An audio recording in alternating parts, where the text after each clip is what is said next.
కాయ. ఇప్పుడు దీన్ని ఈ పొట్టంతా తురుముకుందాం. నూనె రాసుకొని ఇలా 2 పచ్చలుగా తీసుకొని ఇప్పుడు ఈ తొనలన్నీ ఒలుసుకుందాం. గింజల ఫ్రై. ఆయిల్ పోసుకొని ఉల్లిగడ్డలు వేసుకొని ఇవి పనస గింజలు ఇలా చిన్న ముక్కలుగా తరుక్కొని ఇవి పనస తొనలు, ఇవి పనస గింజలు చిన్నగా తరిగి ఇలా ఫ్రై చేసుకోవాలి.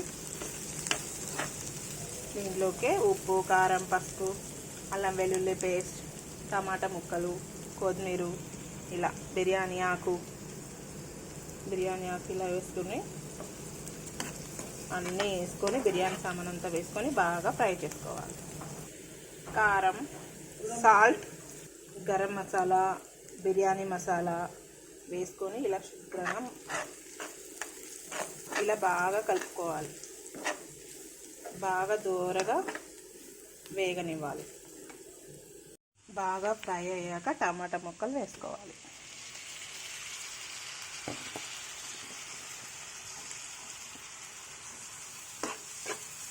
ఇంతే, పనస గింజల ఫ్రై రెడీ. ఉడికాక సర్వ్ చేసుకోవడమే.